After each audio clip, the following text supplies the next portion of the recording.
Hey everyone, Tony D with a hot take. Oh, this is a very interesting hot take for me anyway. As many of you know, I follow politics pretty good, and one of the things I follow is the antiwar.com site, and a lot of the issues affecting people in the anti-war community and just war and peace in general. So the late, great Justin Raimondo of antiwar.com used to do op-eds about Bush during the whole Bush war, and one of the biggest proponents of the Iraq war, the disastrous Iraq war, was Bill Kristol. Bill Kristol is sort of the king of the neocons and has been for many years. He was eventually very much discredited, I believe, in the eyes of the public, because in many ways he still sort of thinks the Iraq war was a good idea, just maybe it wasn't fought correctly, if you can imagine. And what Justin would say in his op-eds, he would describe the neocons as a parasite on the body politic that was the conservatives, because they had started actually on the left. They were what he described as Trotskyites, which were basically a shade of communists, if you can imagine. But they were pulled in or moved into the conservatives' realm and the Republican Party eventually, because they were pulled in by the militarism that they had embraced during the Cold War. And that militarism meant that they could push forward this idea of American hegemony. And that's what they believe in. Whether they call themselves neocons or neoliberals, they basically believe in force, ruling through force, I guess you could say, in a very broad strokes. So part of their deal is, like John Bolton. He's a neocon, right? He's hardcore. Guy never met a war he didn't like. Even Trump himself said, if hadn't been for me, John Bolton would already be on World War VI. And it's true. Bolton wanted to invade Venezuela. He is a huge proponent of the Iraq War. I don't think he ever backed off of that claim. These guys just believe that in order to run the world, you have to run it by pushing everybody around. That's a very myopic strategy in my view, because eventually you're going to make so many enemies that it's all going to come, back to haunt you. You look at a country like Iran.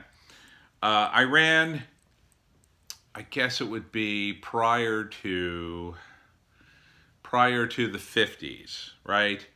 You had a fairly, I shouldn't say nice, but you had a fairly modern country, that was developing there. They seem to be heading down the road to a modern country in terms of their, in terms of a democracy. And if you believe in, freedom, republics, democracies, then you have to imagine that people eventually, smart people eventually reach that same conclusion as you do, that they eventually realize, like, well, we need self-rule here. That's the only real way to make it fair and to make everybody supportive of it. And Iran seemed to be heading down that path. Now, during the Cold War, the issue was, would the Iranians support America or would they support the Soviets? And I think what they kind of did was play the Americans off the Soviets to sort of get a better weapons deal. And that, for the paranoid Americans during the Cold War was unacceptable. We kind of decided that, okay, if you're not going to play ball with us, then we're going to make you play ball. And that's when we basically helped overthrow the Iranian government and installed the Shah as the leader. And the Shah was incredibly brutal, and he ruled from, I think I want to say like 54 to 79. I'm not sure if that first year is right. I know 79 is correct. Um, because in 79, that was the Iranian Revolution, that was the hostage crisis, that's when Jimmy Carter was president, and, you know, they overthrew that and came in, and now we have the Iran we have today. Um, it would have been a different world had we been more peaceful. Maybe, maybe let the Iranians, okay, you want to buy weapons from the Soviets, we'll compete. Buy your stupid weapons from the Soviets. You'll come back to us when you realize that they're crap. Or maybe they would have stayed in the Soviet sphere for a short time until they realized, this isn't such a great deal, and then they would have come back to us. I think forcing the issue is what what got us in trouble with in the long term. In the short term, you can argue it was a perfectly valid strategy.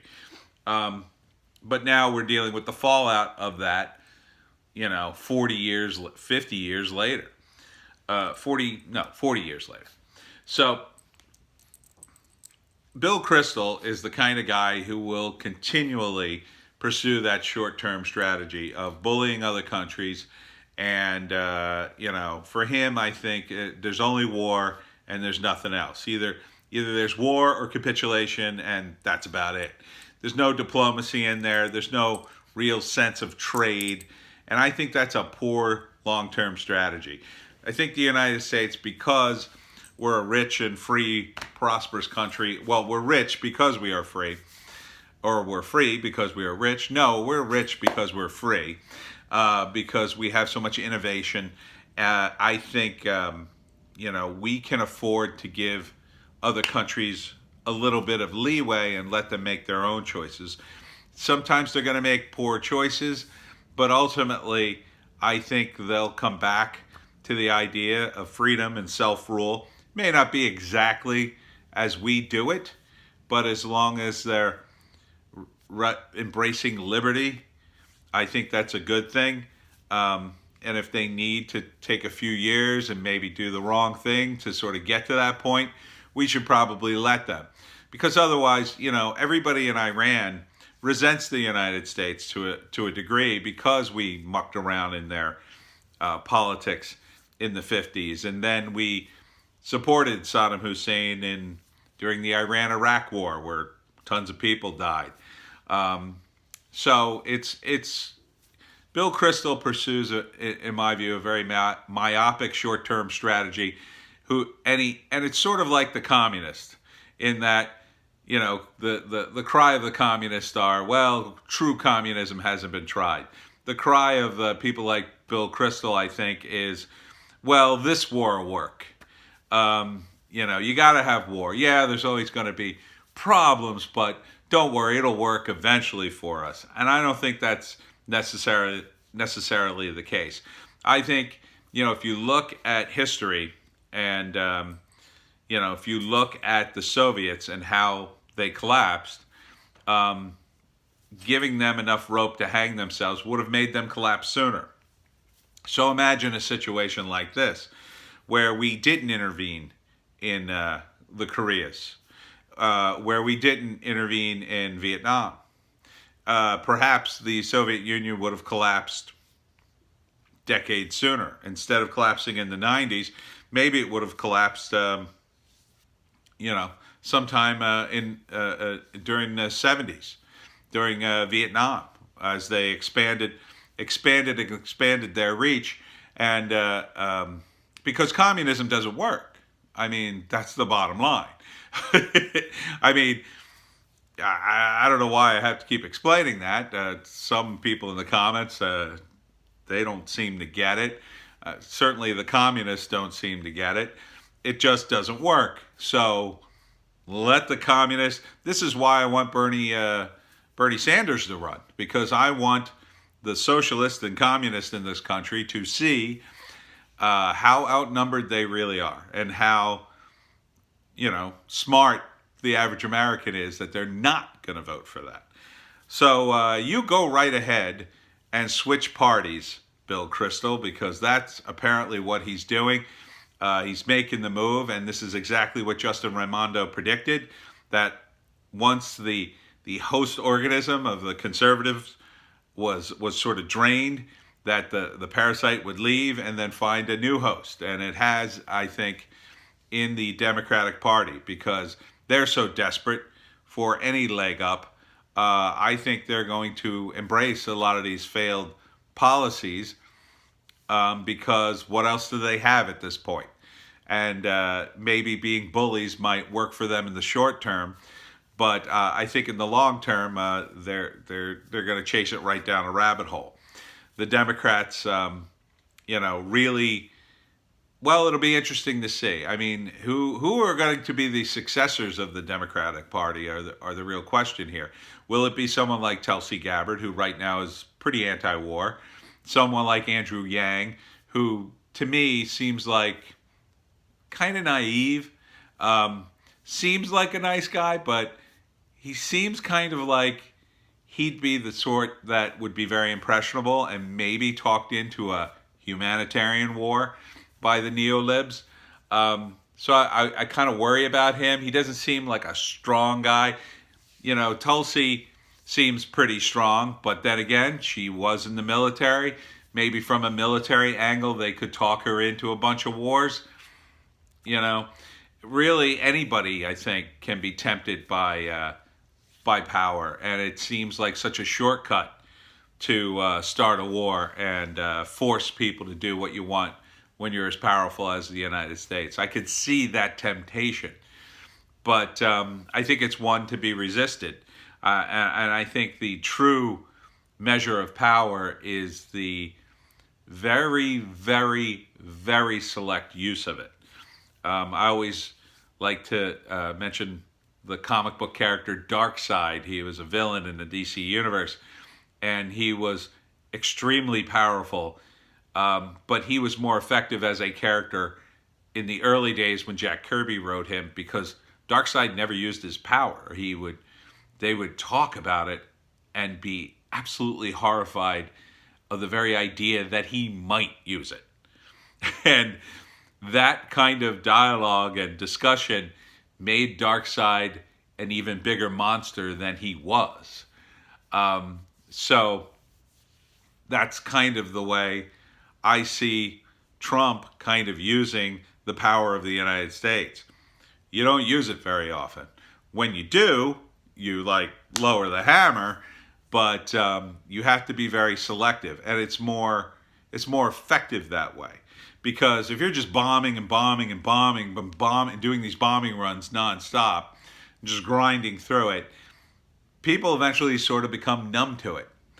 But if you're almost never bomb anybody, and then one day, I don't know, some country pisses you off or whatever happens, and then you have to do a strike, you're able to be, more precise about it, more efficient about it.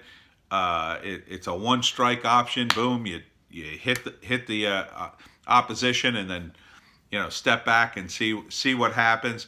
That to me is a more effective strategy, especially long term. And then the enemy doesn't know when you'll strike again. Maybe you'll strike immediately again, or maybe you never hit them again. So I would say good riddance to Bill Kristol. From the concern. I mean, Democrats, you'd be a fool to embrace this guy. You'd just be foolish. No matter what he promises you, I say stay away. You want to talk about a guy who, in my opinion, is cancer politically. That would be Bill Kristol. Take my advice, Democrats. Don't open the door when he comes a knocking.